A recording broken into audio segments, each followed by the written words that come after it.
Hello everybody, my name is Marlo. Today I'm going to show you how to build this netherite forge, which not only looks nice, but also is fully functional, and it's pretty cool, so let me show you how it works. So we've just come back from an ancient debris mining session with 12 blocks ready to be smelted up into netherite scraps, but before we do, it's worth mentioning that underneath this block right here is a dropper filled with gold ingots, because that is of course the other item needed to craft up our netherite ingot. So now we've got that all filled up, we can then dispense our ancient debris equally into all of these blast furnaces here, and this design makes use of the fact that all netherite items do not burn in lava. So as you can see, the netherite scraps are popping up through the lava and they will eventually come and float on the surface. There's one right there. They usually stack together, sometimes they spread about, can look kind of cool as you can see, but those will get dispensed, and as they do, an equal amount of gold ingots will get thrown up through that dropper on the floor there. So that's all done. We can then walk forward, get our gold ingots, get our netherite scraps, come over to the crafting bench here, make our netherite ingots, and then turn to the smithing table, and we can upgrade all of our diamond tools to our heart's content. So basically this is just a fun and small build to make the process of getting netherite that little bit more enjoyable. Before we start this tutorial here, I do just want to mention that I was inspired to make this video by Fwip. I'm sure a lot of you will already be aware of Fwip, but in case you're not, his channel will be linked in the description. But he made a netherite forge in his single player world, and I thought it was such a cool build, so we're taking that idea, redesigning the look, and adding in some redstone. So thank you Fwip, and let's begin. In this chest are all of the items we're going to need for the build. So at the top are our redstone components and other items to get this forge actually functional, so make sure you get all of them. And also, yes, you are going to need 6 lava buckets in total. It's very important you get no more, no less. You do need all 6 to actually make this forge work as intended. So yeah, do grab all of those as well. And then down here are the other items we need to actually make the forge itself. So we need 2 chisel polished blackstone, a campfire, and a flint and steel, or fire charges if you prefer.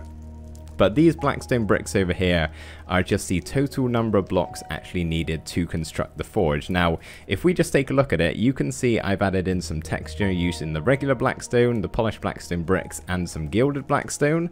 So basically, we just in total need 20 full blocks, 16 stairs, 5 slabs, and 4 walls. So if you want to grab the other variants as well, just add that into the mix. Just make sure the figures all add up to these numbers here.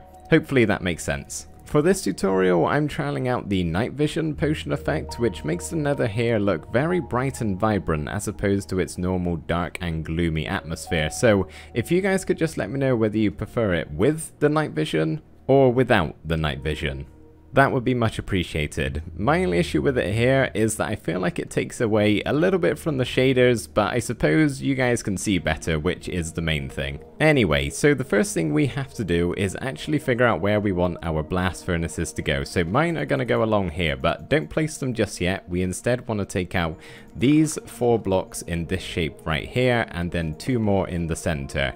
On this furthest back block, we can place down our dropper with a hopper going into it just like that. So place it on top of the dropper here, or on the side of it I should say, sorry, and then another hopper going into that bottom one, and then the 2 here can go on the side just like that, and then we can place our blast furnaces along the top and also get rid of these 2 blocks right here.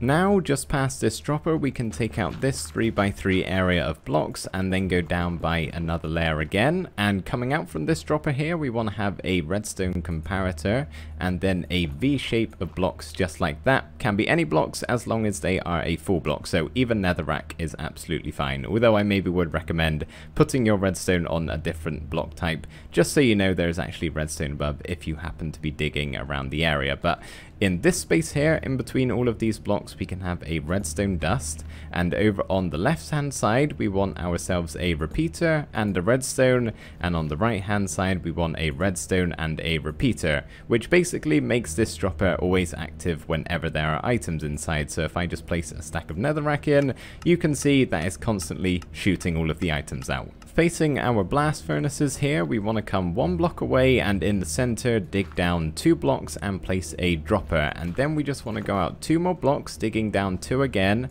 and then take this line out all the way until we reach this redstone dust here, and bring that all the way around and connect it up to the dropper just like so. After you've done that, you can go ahead and cover all of this up with the terrain that was there before.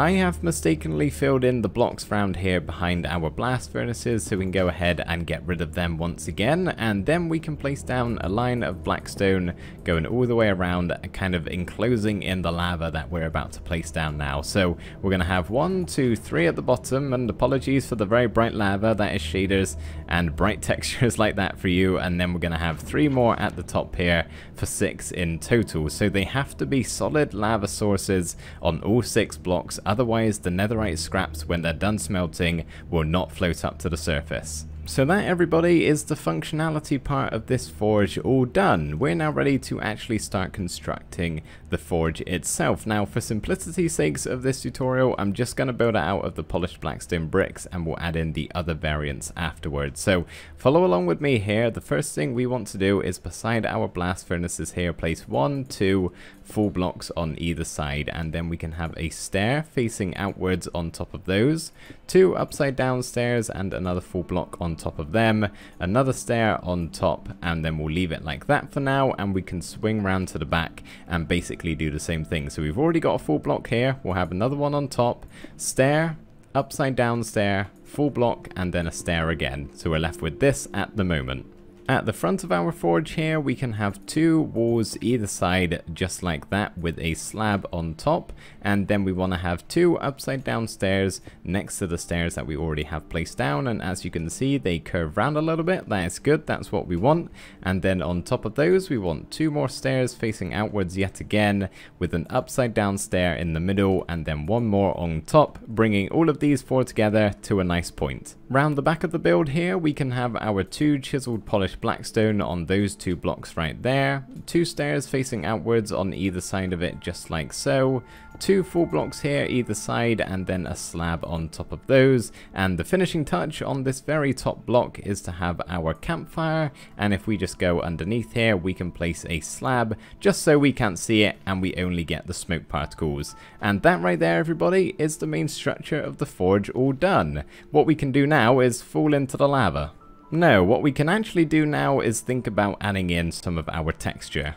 So I'm going to be using some of the blackstone, the cracked polished blackstone bricks, and the gilded blackstone to make our forge here look much more interesting. You could always use the polished blackstone if you want to, but me personally, I'm not a huge fan of that texture, so we can wave bye-bye to that block. So really what you want to do with this is just add in as much or as little as you want. Those of you who watch my tutorials a lot, you will know I say that a fair bit. So basically, let's take the walls here for example. Maybe we just change 2 of them up for the blackstone, and then we can work on our stairs here, maybe just replace a few of them every now and again with some of the normal blackstone. But obviously the cracked and the gilded blackstone don't have stair variant, so we can only replace the full blocks with that. So obviously you can't do the stairs there, so you have to kind of pick and choose what blocks you actually want to place with these, and we'll get a little bit of cracked in there maybe. These are actually full blocks, so we can replace them as well, add in a little bit there. Also some normal blackstone you can make into full blocks. Sometimes you have to be careful not to have